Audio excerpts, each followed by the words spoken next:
Jefferson Clinton.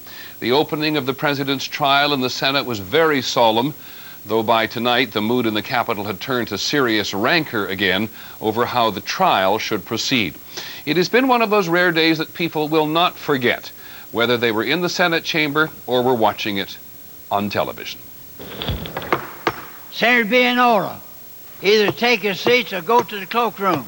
The Senate chaplain. Grant the senators the ability to exercise clear judgment without judgmentalism. Today, unite the Senate in nonpartisan commitment to the procedures that will most effectively resolve the grave matters before them and our nation. The Republican members of the House of Representatives who impeached the president walked solemnly from their chamber to the Senate. These managers will now be the president's prosecutors. The Sergeant-at-Arms will make the proclamation. Hear ye, hear ye, hear ye. All persons are commanded to keep silent on pain of imprisonment while the House of Representatives is exhibiting to the Senate of the United States articles of impeachment against William Jefferson Clinton, President of the United States. Mr. President, the managers on the part of the House of Representatives are here and present and ready to present the articles of impeachment which have been preferred by the House of Representatives against William Jefferson Clinton, President of the United States. And then, this afternoon, the Escort Committee will now conduct the Chief Justice of the United States to the dais to be administered the oath. Senators, I attend the Senate in conformity with your notice for the purpose of joining with you for the trial of the President of the United States, and I'm now ready to take the oath. Will you place your left hand on the Bible and raise your right hand? Do you solemnly swear that in all things appertaining to the trial of the impeachment of William Jefferson Clinton, President of the United States, now pending, you will do impartial justice according to the Constitution and laws, so help you God? I do. Will all senators now stand and raise your right hand? Do you solemnly swear that in all things appertaining to the trial of the impeachment of William Jefferson Clinton, President of the United States, now pending, you will do impartial justice according to the Constitution and laws, so help you God? all 100 senators testified that they had taken the oath. It is a moment in their lives which they will surely never forget.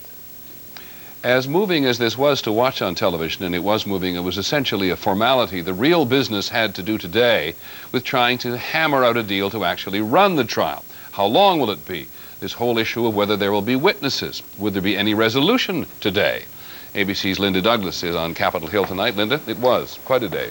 Quite a day, and all day long behind closed doors and publicly as well, senators of both parties were warning that the Senate is running the risk of degenerating into the same kind of partisan battleground that the House did. So tonight, the leaders of both parties of the Senate came out and announced that all 100 senators will meet in a closed session to try one more time to try to hammer out a bipartisan agreement. Under the Republican plan, the White House would have until Tuesday to file a response to the articles of impeachment. House managers would respond to that, and oral arguments would begin next Thursday. Each side would have 3 to 5 days for opening arguments. Then each side could make its case for calling witnesses. But senators would have to vote on whether to call each one. That raises the possibility of some difficult votes on whether to call people like Monica Lewinsky. Those Republicans who want a quick end to the trial hope their colleagues will be so tired of listening to the tawdry details of the case that they will decide not to have any witnesses at all. Under the Democrats' plan, arguments also would start next week, but there would be no witnesses and the schedule would be much shorter. Each side would have 3 days to make its entire case. As soon as the arguments were over, senators would vote on whether to remove the president from office. The issue of witnesses is still the big sticking point, but tonight, again, the leaders of both parties claim that they are all getting closer together now, though, Peter, it is not at all clear how they're going to bridge the gap. Linda Douglas, thank you very much on Capitol Hill. Meanwhile, at the White House, well, ABC's Sam Donaldson joins us tonight. First question, Sam, the president watched today? No, we're told he didn't. When the articles were being read on the Senate floor, we're told the president was back in the mansion doing some work. And this afternoon, shortly after the swearing in of the senators, look what he was doing. The president was in the East Room of the White House presiding over the announcement of more money in his next budget for education. And while other introductions were being made, he and Mrs. Clinton sitting together, nodding occasionally at each other as if they hadn't a care in the world. Just business as usual, which of course is what the White House wants to project. But Peter, if it's going to be a full-scale trial, you can bet that they're going to fight very hard with a no-holds-barred defense. Sam, why is the White House so intent on no witnesses? Two reasons. If you read Monica Lewinsky's testimony on a cold sheet of paper, it's one thing. But if she's testifying and people are watching on television saying he did this and he did that, that could inflame the public. Secondly, they're going to have to argue in the Senate against the evidence. Remember, in the House, the president's lawyer simply said whatever he did, it does not rise to an impeachable offense. But they've got to give senators a reason to say, no, we don't think he committed perjury, rather than, yes, he committed perjury, but we're going to keep him in office anyway. Sam, in 10 seconds, how much clout does the White House have in these negotiations? Well, not a lot. There's not much personal affection for the president up in the Senate, and from the standpoint of rewards or punishments, there's not much he can do now. But he is the Democratic Party leader, very popular in the country, and the Democrats are not going to cut him loose. Okay, Sam, thanks very much. Sam Donaldson at the White House tonight. If you watched any of this on television today, you may have been struck by how disciplined and subdued the Senate actually was. You pick up some of it on television. They were certainly quiet, though there was that threat that if they spoke, they could go to prison. A little while ago, we talked to Republican Senator John Chafee about what it was like. Senator, what was going through your mind today as all this was going on? Well, you're struck by the solemnity of the whole occasion.